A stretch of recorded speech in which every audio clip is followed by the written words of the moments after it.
ஓம் நம சிவாய். இன்று நாம் பிரதோஷத்திற்கு ஏன் கோவிலுக்கு செல்கின்றோம், பிரதோஷ விரதம் ஏன் இருக்கிறோம் என்பதை பற்றி இன்று பார்க்கப் போகின்றோம். பிரதோஷ தினத்தில் ஏராளமான அடியார்கள் காலையிலிருந்து விரதம் இருந்து மாலையில் சிவாலயம் சென்று நந்தி பகவானுக்கும் சிவபெருமானுக்கும் நடைபெறும் அபிஷேகத்தையும் தீப ஆராதனையும் கண்டு தென்னாடுடைய சிவனையே போற்றி எந்நாட்டவர்க்கும் இறைவா போற்றி என்று மனதார இறைவனை வழிபட்டு விரதத்தை முடிப்பார்கள். உற்சவமூர்த்தி கோவிலை 3 முறை வலம் வரும்போது பஞ்சபுராணம், சிவபுராணம், தேவார பாடல்களை பாடிக்கொண்டு உடன் வலம் வருவார்கள். பிரதோஷ காலம் என்பது ஒவ்வொரு மாதமும் அமாவாசைக்கு பின் மற்றும் பௌர்ணமிக்கு பின் வரும் திரையோதசி திதி என்னும் 13ஆம் நாள் மாலை 4:30 மணி முதல் 6 மணி வரை பிரதோஷ காலமாக தொன்று தொட்டு கடைபிடிக்கப்படுகின்றது. பிரதோஷம் என்பது சிவபெருமானை வழிபாடு செய்வதற்கு உகந்த காலமாகும். இது மாதத்தில் தேய்பிறை பிரதோஷம் மற்றும் வளர்பிறை பிரதோஷம் என 2 முறை வருகின்றது. பிரதோஷ காலத்தில் சிவபெருமான் நந்தியின் கொம்புகளுக்கு இடையில் நடனம் ஆடியதால் நந்தியின் கொம்புகளுக்கு நடுவில் இறைவனை தரிசிப்பது சிறந்தது. சிவன் ஆலகால விஷத்தை உண்ட நாள் சனிக்கிழமை. எனவே சனிக்கிழமைகளில் வரும் பிரதோஷம் சனி மகா பிரதோஷம் என அனைத்து அடியார்களாலும் போற்றப்படுகின்றது. ஒரு வருடத்தில் 4 சனி மகா பிரதோஷம் வந்தால் அது பிரம்ம பிரதோஷம் என்று அழைக்கப்படுகின்றது. தோஷம் என்றால் குற்றம், பிரதோஷம் என்றால் குற்றமில்லாதது என பொருள். எனவே குற்றமற்ற இவ்வேளையில் இறைவனை வழிபாடு செய்தால் நம்முடைய தோஷங்கள் நீங்கும். பிரதோஷம் இருந்து விரதம் இருந்து சிவபெருமானை வழிபட்டால் பிரம்மஹத்தி தோஷம் போன்ற கொடிய தோஷங்கள் நீங்கும். அஷ்டலட்சுமிகளின் அருள் கிடைக்கும். கிரகங்களால் ஏற்படும் தோஷங்களும் நம்மை விட்டு நீங்கும். பிரதோஷ தினத்தன்று நந்தி பகவானுக்கு அபிஷேகம் மற்றும் அலங்காரம் செய்து அருகம்புல் வில்வ மாலையை சாற்றி நெய் விளக்கேற்றி பச்சரிசி வெல்லம் வைத்து பூஜை செய்தால் நந்தி பகவானின் அருளை பெறலாம். சிவபெருமானை வழிபட ஏற்ற காலம் சாயரட்சை. அதிலும் சிறந்தது சோமவாரம். அதனினும் சிறந்தது மகா சிவராத்திரி. அதனினும் சிறந்தது பிரதோஷம். பிரதோஷ தரிசனம் செய்பவர்கள் எல்லா தேவர்களையும் தரிசித்த புண்ணியத்தை பெறுவார்கள். நாம் எந்தெந்த பொருட்களை கொண்டு அபிஷேகம் செய்கின்றோமோ அதற்கு ஏற்ற பலன்களை பெறலாம் என சொல்லப்பட்டுள்ளது. பால் அபிஷேகம் செய்தால் நோய் தீரும். தயிர் அபிஷேகம் செய்தால் பலம் பல உண்டாகும். தேன் அபிஷேகம் செய்தால் இனிய சரீரம் கிட்டும். பழங்கள் அபிஷேகம் செய்தால் விளைச்சல் பெருகும். பஞ்சாமிர்த அபிஷேகம் செய்தால் செல்வம் பெருகும். நெய் அபிஷேகம் செய்தால் முக்தி பேறு கிட்டும். இளநீர் அபிஷேகம் செய்தால் நல்ல மகப்பேறு கிட்டும். சர்க்கரை அபிஷேகம் செய்தால் எதிர்ப்புகள் மறையும். எண்ணெய் அபிஷேகம் செய்தால் சுக வாழ்வு கிட்டும். சந்தன அபிஷேகம் செய்தால் சிறப்பான சக்திகள் பெறலாம். பன்னீர் அபிஷேகம் செய்தால் உறவு மேம்படும்.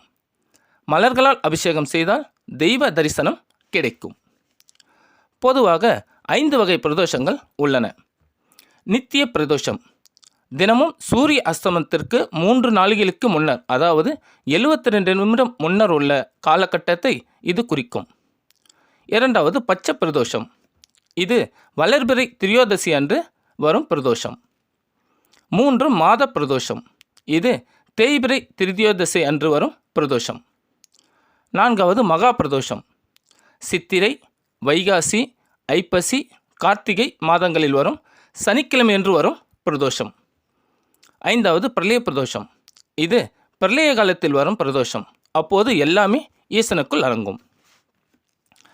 காலையில் இரவும் பகலும் சந்திக்கும் நேரத்திற்கு உஷத் காலம் என்று பெயர். இந்த வேளையில் அதிதேவி சூரியனின் மனைவி உஷாதேவி. அதேபோல் மாலையில் பகலும் இரவும் சந்திக்கும் நேரம் பிரத்யுஷத் காலம்.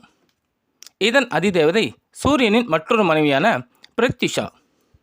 இந்த பிரத்யுஷா காலம்தான் நாளடைவில் பேச்சு வாக்கில் மருவி பிரதோஷ காலம் என ஆனதாகவும் சொல்கிறார்கள். சிவபெருமான் பாவங்களை அழித்து நன்மைகளை தருகின்ற பரம்பொருளான தெய்வம். ஆலகால விஷம் என்பது உலக மக்கள் செய்த பாவங்கள் மற்றும் பாவங்களால் ஏற்படும் தோஷங்கள் ஆகியவற்றை குறிப்பதாகும். இந்த பாவங்கள் கர்ம வினைகளாக மாறி உலக உயிர்கள் அனைத்தையும் ஜென்ம ஜென்மங்களாக துரத்தி கொண்டே இருக்கும். தன்னிடம் தஞ்சமடையும் அடியார்களின் பாவங்களையும் தோஷங்களையும் தான் பருகி உலக உயிர்கள் கர்மாவிலிருந்து விடுபட்டு பரம்பொருளாகிய தன்னை வந்து அடைய வேண்டும் என்பதே இதன் தத்துவம். உலக மக்களின் பாவங்களை ஏற்கும் சிவனை சுத்தம் செய்து புனிதப்படுத்துவதற்காகவே அவரது தலையில் கங்கை அமர்ந்து புனித நீரை பொழிந்து கொண்டு இருக்கிறாள். இதன் காரணமாகத்தான் பிரதோஷ காலத்தில் சிவபெருமானுக்கு பலவிதமான பொருட்களால் அபிஷேகம் செய்து அவரை குளிர்விக்கின்றோம்.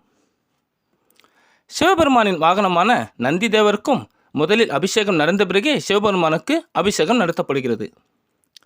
சிவபெருமானுக்கு நடப்பது போலவே அனைத்து விதமான அபிஷேகங்களும் பூஜைகளும் நந்தி பகவானுக்கும் நடைபெறும். உலக மக்கள் ஆசைகள் அனைத்தும் அவரவர் குடும்பத்தை சார்ந்ததாகவே இருக்கும். ஜாதகத்தில் குடும்பஸ்தானம் என சொல்லப்படுவது 2ஆம் இடமான ரிஷபம். அந்த ரிஷபத்தின் வடிவாக இருப்பவர் நந்திதேவர் என்பதால் வாழ்வில் ஏற்படும் பலவிதமான பிரச்சனைகள் கஷ்டங்கள் தீர வேண்டும் என்பதற்காக பிரதோஷத்தன்று நந்தி பகவானை வழிபட வேண்டும். மேலும் பிரதோஷ காலத்தில் சிவபெருமான் நந்தியின் 2 கொம்புகளுக்கு இடையில் நடனம் புரிந்தது காட்சி தந்ததால் நந்திதேவருக்கு அனைத்து அபிஷேகங்களும் நடைபெறுகின்றன. பிரதோஷ மகாத்மியம் என்பது புராண இலக்கியமான சிவபுராணத்தின் ஒரு பகுதியாகும். பிரதோஷ விரதத்தின் முக்கியத்துவத்தை ஸ்கந்த புராணம் போன்ற நூல்களிலும் கூறப்பட்டுள்ளன. பிரதோஷ விரதத்தில் தினத்தில் விரதம் இருப்பவர்களின் பாவங்கள் நீங்குவதற்கு மட்டுமில்லாமல் அமைதி, வெற்றி மற்றும் நம் ஆசைகளும் நிறைவேறும். சிவபெருமான் மற்றும் நந்தியின் வழிபாட்டை சிந்து சமவெளி நாகரிக காலத்தில் கூட காண முடிகிறது. இங்கு புகழ்பெற்ற பசுபதிநாதர் அமர்ந்திருக்கும் உருவ முத்திரை உள்ளது. ஹரப்பா மற்றும் மொஹஞ்சதாரோவில் பல காளை முத்திரைகள் காணப்படுகின்றன. இதனால் நந்தி வழிபாடு பல்லாயிரம் ஆண்டுகளாக நடைபெறுகிறது என ஆராய்ச்சியாளர்கள் கூறுகின்றனர். இப்போது நந்தி பகவானை பற்றி பார்க்கலாம். சிலதா முனிவர் நீண்ட காலமாக குழந்தை பேறு இல்லாமல் சிவபெருமானிடம் வேண்டி தஞ்சாவூர் மாவட்டம் திருவையாறு அருகே 2 கிலோமீட்டர் தொலைவிலுள்ள அந்தனாபுரம் என்ற ஊரில் உள்ள குளத்தின் நடுவில் கடும் தவம் இருந்தார். இவரது தவத்தின் பால் மகிழ்ந்த ஈஸ்வரன் ஆண் குழந்தையை வரமாக கொடுத்து அருள் புரிந்தார். குழந்தைக்கு நந்தி என பெயரிட்டு சீராட்டி பாராட்டி வளர்த்து வந்தனர். நந்தி பகவான் சிவபெருமானின் தீவிர பக்தராக வளர்ந்தார். அவர் கடுமையாக தவம் செய்து கைலாயத்தின் காவலராகவும் சிவபெருமானை தாங்கும் வாகனமாகவும் இருக்க வேண்டும் என்ற வரத்தை பெற்றார். சிவபெருமான் கற்பித்த அகமிக் மற்றும் தாந்திரிக ஞானத்தின் தெய்வீக அறிவை பார்வதி தேவியிடமிருந்து நந்தி பகவான் பெற்றார். நாத சம்பிரதாயத்தின் முன்னோடியாக நந்தி பகவான் இருந்தார். தனது 8 சீடர்களான சனகா, சனாதன, சனந்தனா, சனந்த் குமாரா, திருமூலர், வியாகரபாதர், பதஞ்சலி மற்றும் சிவயோக முனி ஆகியோருக்கு அகமிக் மற்றும் தாந்திரிக ஞானத்தை பயிற்றுவித்து அதை உலகமெல்லாம் பரப்ப தன் சீடர்களுக்கு கட்டளையிட்டு அனுப்பி வைத்தார் என்பது புராண வரலாறு. பிரதோஷ நேரம் உருவான வரலாறை பார்க்கலாம். அசுரர்களுக்கும் தேவர்களுக்கும் அடிக்கடி சண்டை நடந்து கொண்டிருந்தது. அசுரர்களின் குரு சுக்கராச்சாரியார் மிருக சஞ்சீவினி மந்திரத்தை வைத்து இறந்த அசுரர்களை உயிர் பெறச் செய்தார். இதனால் அசுரர்களின் பலம் அதிகமானது. தேவர்களின் தலைவன் இந்திரனோ செய்வதறியாது திருமாலிடம் சென்று முறையிட்டார். பார்க்கடலை கடைந்து அதிலிருந்து வரக்கூடிய அமிர்தத்தை உண்டால் மரணமில்லா பெருவாழ்க்கை வாழலாம், மேலும் எண்ணிலடங்கா செல்வங்கள் கிடைக்கும் என்று திருமால் கூறினார். உடனே தேவர்கள் எப்படியாவது பார்க்கடலை கடைந்து அமிர்தத்தை எடுத்துவிட வேண்டும் என்று முடிவு செய்தனர். பார்க்கடலை கடைவது என்பது சாதாரண விஷயமா? இதற்கு தேவர்கள் மட்டும் போதாது, என்ன செய்வது என்று யோசித்து அசுரர்களையும் அமிர்தம் வந்தால் சம பங்கு தருவதாக சொல்லி சேர்த்து கொண்டனர். அன்று தசமி திதி. மந்திரமலையை மத்தாகவும் வாசுகி பாம்பினை கயிறாகவும் கொண்டு அன்று ஒருவேளை மட்டும் உணவு உண்டு திருப்பார்க்கடலை கடைந்தார்கள். வாசுகி பாம்பின் தலைப்பகுதியை அசுரர்களும் வால் பகுதியை தேவர்களும் பிடித்து கடைந்து கொண்டிருந்தார்கள். மந்திரமலையானது பார்க்கடலின் மூழ்கத் தொடங்கியது. உடனே திருமால் ஆமையாக அவதாரம் எடுத்து மந்திரமலையை தாங்கினார்.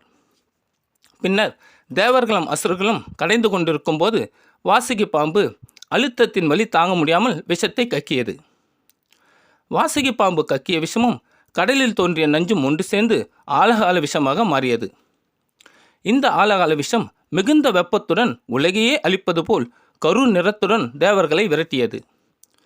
தேவர்கள் நடுங்கி ஒடுங்கி ஓடினார்கள். வெண்ணிறமாக இருந்த விஷ்ணுமூர்த்தி விஷத்தின் வேகத்தால் நீல நிறம் ஆனார். தேவர்கள் அஞ்சி திருக்கைலாயம் நோக்கி ஓடினர். அப்போது விஷம் அப்பிரதட்சணமாக அவர்களுக்கு எதிரே வந்து விரட்டியது. எனவே அவர்கள் வந்த வழியே திரும்பி ஓடினர். அங்கும் அவர்களுக்கு எதிராக விஷம் வந்து பயமுறுத்தியது. இப்படி இடம் வலமாக அவர்கள் வலம் வந்த முறைதான் சோமசுத்க பிரதட்சம் என்று இன்றும் கடைபிடிக்கப்படுகின்றது. பின்பு நந்தி பகவானை வணங்க அவரது கடைக்கண் பார்வை பட்டவுடன் அனைத்து தேவர்களும் நிம்மதியடைந்து நடந்தவற்றை கூறினர். நந்தி தேவர் சிவபெருமானிடம் அழைத்துச் சென்று அவரிடம் தேவர்களின் நிலைமையை கூற, சிவபெருமான் அருகில் உள்ள சுந்தரரிடம், சுந்தரா, அவ்விடத்தை இவ்விடத்திற்கு கொண்டு வா என பணிந்தருளினார். சுந்தரர் இறைவன் அருளால் மால் அயன் அனாதி வானவர்களால் அணுக முடியாத அதிபயங்கரமான கொடிய விஷத்தை நாவல் பழம்போல் திரட்டி உருட்டி கொண்டு வந்து சிவபெருமானிடம் கொடுத்தார். அக்கொடிய விஷத்தை கொண்டு வந்ததால் ஆலகால சுந்தரர் என பெயர் பெற்றார். சிவபெருமான் மூலோகையம் காக்கும் பொருட்டு அதை உண்டார். விஷத்தை உண்ணும்போது அகில உலகங்களும் இவருக்குள் இருக்கின்றன. இந்த விஷம் உள்ளே வயிற்றுக்குள் இறங்கிவிட்டால் அனைத்து ஜீவராசிகளுக்கும் துயரம் உண்டாகும். வெளியே வந்தாலும் தேவர்களுக்கு துயரம் உண்டாகும். யாருக்கும் எந்த தீங்கும் வரக்கூடாது என்பதற்காக கருணை உள்ளம் கொண்டு உமையவள் சிவபெருமானின் கழுத்தை தடவினாள். விஷம் அங்கேயே நீல நிறத்தில் தங்கிவிட்டது. இதனால்தான் சிவபெருமானுக்கு நீலகண்டன் என்ற பெயர் வந்தது. அனைவரும் நிம்மதி அடைந்தனர். சிவபெருமான் தேவர்களை நோக்கி மீண்டும் பார்க்கடலை கடையுமாறு பணிந்தருளினார். தேவர்களும் அசுரர்களும் மீண்டும் கடலருகில் சென்று கடையத் தொடங்கினர். பார்க்கடலிலிருந்து லட்சுமி, ஐராவதம், காமதேனு, கற்பகத்தரு, சிந்தாமணி, சூடாமணி, உச்சை ஸ்ரவஸ் என்னும் வெள்ளை குதிரை போன்றவைகள் ஒவ்வொன்றாக தோன்றின. லட்சுமியை திருமால் ஏற்றுக்கொண்டார். ஏனைய பொருட்களை இந்திராதி தேவர்கள் ஏற்றுக்கொண்டார்கள். ஏகாதசி அன்று இரவு முழுவதும் உறக்கமின்றி பார்க்கடலை கடைந்தார்கள். மறுநாள் துவாதசி அன்று அதிகாலையில் அமிர்தம் தோன்றியது. அதனை திருமால் மோகினி வேடம் பூண்டு அசுரர்களை ஏமாற்றி தேவர்கள் மட்டும் உண்ண பருகுமாறு கொடுத்தார். அமிர்தம் உண்ட அவர்கள் அந்த மகிழ்ச்சியினால் துவாதசி அன்று ஆடியும் பாடியும் பொழுதை போக்கினார்கள். மறுநாள் திரியோதசி 13ஆம் நாள் தேவர்கள் சிவபெருமானை வணங்க மறந்துவிட்டோமே என வருந்தி தங்கள் குற்றத்தை மன்னித்தருளுமாறு வேண்டினார்கள். சிவபெருமான் மகிழ்ந்து தேவர்களுக்கு அருள்புரிய திருவுள்ளம் கொண்டு கைலையில் அன்று மாலை 4:30 மணி முதல் 6 மணி வரை தம் கையில் டமருகம் ஏந்தி சூலத்தைச் சுற்றி நந்தி தேவரின் இரு கொம்புகளுக்கிடையே ஒரு யாமம் நடனமாடினார். கலைமகள் வீணை வாசிக்க, திருமகள் பாட, இந்திரன் புல்லாங்குழல் ஊத, பிரம்மன் தாளமிட, திருமால் மிருதங்கம் வாசிக்க சிவபெருமான் தாண்டவமாடினார். தேவர்கள் அனைவரும் நந்தி தேவரின் கொம்புகளுக்கு நடுவே இறைவனை தரிசனம் செய்து வணங்கினார்கள். அந்த நேரத்தில் அனைத்து தெய்வங்களும் அங்கே இருப்பதால் பிரதோஷ காலத்தில் சிவாலயம் சென்று தரிசனம் செய்வது மிகவும் சிறப்புக்குரியதாகும். பிரதோஷ நாளில் மட்டும் நாம் சிவாலயத்தை சோமசுக்க பிரதோஷம் முறையில் வலம் வந்தால் மிகவும் சிறப்பு என்கிறார்கள். நாம் கோவில்களில் அங்க பிரதட்சணம், அடிப்பிரதட்சணம், ஆத்ம பிரதட்சணம், சோமசுக்க பிரதட்சணம், வேப்பிள்ளை ஆடியோர் பிரதட்சணம் என பல வகையில் சுற்றுகிறோம். ஆலகால விஷம் துரத்த தேவர்கள் கைலாயத்தை சுற்றிய விதத்தினை சோமசுக்க பிரதட்சணம் என்பர். முதலில் நந்தியை தரிசனம் செய்து அங்கு நின்று நந்தியின் கொம்புகளுக்கு நடுவே சிவபெருமானை வணங்கி இடதுபுறமாக சென்று சண்டிகேஸ்வரரை தரிசனம் செய்ய வேண்டும். அதாவது உங்களுக்கு வலப்புறம். பின்னர் மீண்டும் சண்டிகேஸ்வரர் உள்ள இடத்திலிருந்து வலப்புறம் சென்று கோமுகி எனப்படும் சிவபெருமானின் அபிஷேகம் செய்யப்படும் நீர் வெளியே வரும் துவாரம் வரை சென்று அங்கு நின்று இடதுபுறம் சென்று சண்டிகேஸ்வரரை தரிசனம் செய்ய வேண்டும். மீண்டும் அதேபோல் மீண்டும் கோமுகிக்கு சென்று தரிசனம் செய்து பின் சண்டிகேஸ்வரர் உள்ள சன்னதிக்கு தரிசனம் செய்ய வேண்டும். மீண்டும் மீண்டும் இதேபோல் செய்ய வேண்டும். கடைசியில் நந்தியை தரிசனம் செய்த பின்னர் சிவபெருமானை தரிசனம் செய்ய வேண்டும். இவ்வாறு வழிபட்ட பின்னர் தன்னைத்தானே 3 முறை சுற்றி கொண்டு ஆத்ம பிரதட்சணம் செய்ய வேண்டும். இவ்வாறு செய்தால் நம் பாவங்கள் நீங்கி நற்பலன்களை பெறலாம். வடலூர் வள்ளல் பெருமான் இந்நிகழ்வை போற்றி, மால் எங்கே வேந்தன் உயர் வாழ்வெங்கே, இந்திரன் செங்கோல் எங்கே, வானோர் குடியெங்கே, கோலம் செய் அண்டங்கள் எங்கே, எந்தை பிரான் கண்டம் அங்கே நீலம் உராக்கால் என போற்றி பாடியுள்ளார். இந்நிகழ்வை குறித்து சிவலப்பதிகாரத்தில் ஆட்சியர் குரவை என்ற பகுதியில் வடவரவையை மத்தாக்கி வாசுகியை நானாக்கி பண்டொரு நாள் கடல் வயிறு கலக்கினியே என்று குறிப்பிடப்பட்டுள்ளது. திங்கட்கிழமைகளில் வரும் பிரதோஷம் சோமவார பிரதோஷம் எனவும், சனிக்கிழமைகளில் வரும் பிரதோஷம் சனி மகா பிரதோஷம் எனவும் அழைக்கப்படுகின்றது.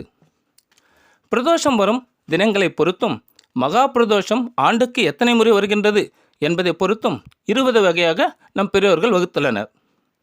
1 தினசரி பிரதோஷம், 2 பட்ச பிரதோஷம், 3 மாச பிரதோஷம், 4 நட்சத்திர பிரதோஷம், 5 பூரண பிரதோஷம், 6 திவ்ய பிரதோஷம், 7 தீப பிரதோஷம், 8 அபய பிரதோஷம், 9 மகா பிரதோஷம், 10 உத்தம மகா பிரதோஷம், 11 ஏகாட்சர பிரதோஷம், 12 அர்த்தநாரி பிரதோஷம், 13 திரிகரண பிரதோஷம், 14 பிரம்ம பிரதோஷம், 15 அச்சர பிரதோஷம், 16 கந்த பிரதோஷம், 17 சஜ்ஜ பிரதோஷம், 18 அஷ்டதிக் பிரதோஷம், 19 நவகிரக பிரதோஷம், 20 துத்த பிரதோஷம்.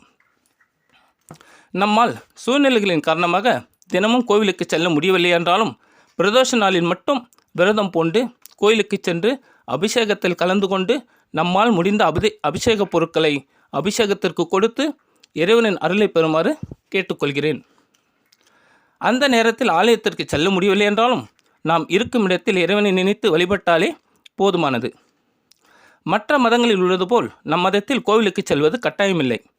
ஆனால் நாம் இறைவனை நோக்கி ஒரு படி ஏறினால்தான் இறைவன் நமக்கு அருள் புரிய 1000 படிகள் இறங்குவார் என்பது கண்கள் கண்ட உண்மை. எனவே சிவபெருமானுக்கு உகந்த பிரதோஷ காலத்தில் ஆலயத்திற்கு சென்று இறைவனை தரிசனம் செய்து கடன், வியாதி, அகால மரணம், வறுமை, பாவம், மனத்துயரம் முதலானவை நீங்கி முக்தி கிடைக்க பிரார்த்தனை செய்து வாழ்வில் எல்லா வளமும் நலமும் பெறுமாறு கேட்டுக்கொள்கிறேன். ஓம் நமச்சிவாயம். இந்த வீடியோ உங்களுக்கு பிடிச்சிருந்தா லைக் பண்ணுங்கள், சப்ஸ்கிரைப் பண்ணுங்கள், ஷேர் பண்ணுங்கள். உங்களுடைய கருத்துக்களை கண்டிப்பாக கமெண்ட் பாக்ஸில் பதிவு பண்ணுங்கள். நன்றி.